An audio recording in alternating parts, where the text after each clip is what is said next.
Shericka Jackson, finally, the athlete who will break Flojo's 200-meter world record. Welcome back to the channel, people. Welcome back to the channel. If this is your first time here, thank you for making it Peter Lloyd World. Go ahead, please hit the subscribe button so we can continue to grow. When you do that, hit the notification bell so you know when the next video drops. Drop a video at least once a day here in Peter Lloyd World. Also, if you enjoy the content, please hit that like button. And finally, leave your thoughts after this sports analysis where we take a look at and we break down the races. So, when you're ready? Yep, good to go. Well, at this year's World Championships 2023 in Budapest, we saw Shericka Jackson run the second fastest time ever in the women's 200 meters. In the finals, with a win gauge of plus 0.1, she ran an astounding 21.41. How astounding? Look at Gabby Thompson's face. Look at Sha'Carri Richardson's face.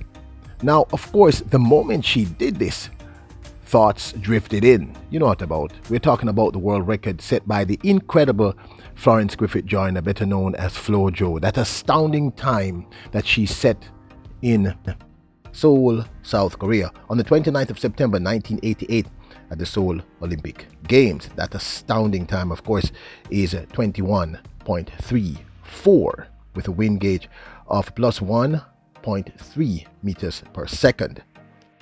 Now, as she crossed the finishing line, you could look at Shericka Jackson's face. She looked disappointed. Why was she disappointed after running the second fastest time all time? Because she was clearly going after that world record of 21.34, and she came unimaginably close. She ran 21.41, which is just 0.05 away from this insane 34-year-old world record in the women's 200 meters. And yes, she was disappointed. Crunching the numbers here at Peter Lloyd World, we are certain that this is the athlete, if she remains healthy, that will break Flojo's world record in the women's 200 meters. I never thought I would ever even live to say that, you know, maybe the 100 meters, but this 21.34 is far superior to the 10.49. Trust me when I tell you that. So for us to say that we are certain she can break this world record, trust me, we are certain she can and will break this world record if she remains healthy and all things remain equal. Been passed. Here comes the world champion Jackson. Shericka Jackson into the home straight.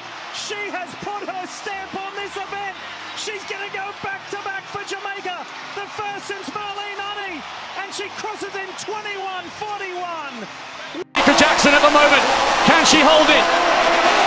She's storming to victory here. Watch the clock, this is so fast. It's a brilliant...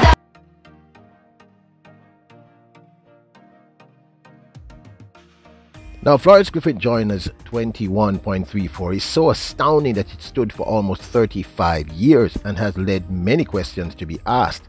Now, we personally here at Peter Lloyd World, myself and the team, we have done some deep dive into this 21.34 world record. And the truth is, we find no proof that Flojo did anything that was wrong. She just ran an insane 21.34. It's an incredible time. And I guess the fact that it has stood for so long is one of the many reasons why everyone questioned it, which is why we did a deep dive into it. So, take a look at that insane 21.34 set on the 29th of September 1988 at the Seoul Olympics by the great Flojo, aka Florence Griffith Joyner. It's a good start. Florence Griffith Joyner already closing the stagger on Grace Jackson. That is her first goal. And here she comes. She'll pick it up as she turns down the straight. She's going after another record. Quinn Torrance is running fairly well outside, but this race belongs to Florence Griffith Joyner. 21.33. Now, both the 21.41 and the 21.34 look so similar in terms of how both ladies executed the race. One wonders what is the defining factor. What made one go 21.34 and what made the other go 21.41? So close. Now remember, last year we saw Shericka Jackson run 21.45. It was the first indicator that she could possibly challenge this insane world record. Rarely has there been such a sense of expectation and anticipation ahead of a 200-metre final. Shelly-Ann Fraser-Pryce has got out well. Jackson now coming through. Thompson, Herrott and Dina Asher-Smith have got a lot to do. Asher-Smith is coming into the mix. Now Shericka Jackson coming up onto the shoulder of Shelly-Ann Fraser-Pryce. At last, it's Jackson's turn to be the queen of sprinting. This year at the post-race press conference, Jackson admitted that she knew how close. She admitted actually that she was trying to break that record in her own way. Honestly, when I crossed the line and I saw the time, I was like, I'm close, you know, but I'm definitely... Now this of course is my 2 cents. Why am I convinced that she will break the world record if she remains healthy and all things remain equal? It's 2 very simple things. First up, the manner in which she's consistently lowering her time, running 21.45 last year and now to lower it to 21.41. Now I know that if you are not a student of track and field, you might say that's not very far, but it's the difference between 21.45 and 21.41 is the difference of driving at 90 miles an hour in a car. That's the 21.41, and the 21.45 would be driving at 70 miles an hour. It's a huge difference. I know it doesn't look that way, but it actually is. So the fact that she has consistently lowered her time, we saw her do this at the national championships in Jamaica when I think she ran was it 21 point, I can't remember at this point, but she has consistently over the last 2 years lowered her time bit by bit, and that consistency I think is very important. It's very, very important, the fact that she's improving with that degree of consistency. So she has come, last year she was I think she was 0.11 away from the world record. This time she's 0.05 away from the world record, if my math is correct, and I think it should be. If it's not, please correct me. But here is the other thing, the wind. When Flojo ran that insane 21.34, the wind, which is the plus wind means the wind is behind the athlete pushing them towards the finish line, was plus 1.3. You saw that information earlier. This time Jackson's wind, I believe, was plus 0.3.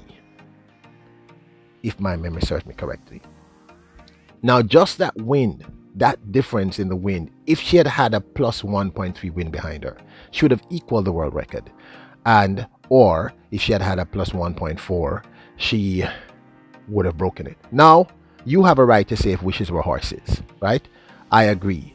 We can only speculate at this point, but the fact of the matter is, being this close to the world record and the wind being a huge factor in any athlete's run, that's why should the athlete in performing a sprint 100 or 200 meter, the wind behind them exceed plus 2.0, meaning if it's a plus 2.1, their time is not seen as legal. That's how important wind is to the governing body of worldwide track and field. So had the wind behind her been anything close to a plus 1.2, plus 1.3, plus 1.4, should have broken the world record. But this, of course, is my 2 cents. I'd absolutely love to hear your thought. Do you believe that Shericka Jackson will, if she remains healthy and all things remain equal, break the world record? Now, don't forget the subscribe button, hit the notification bell, hit the like button. Remember, your royals, kings, and queens. Bless up!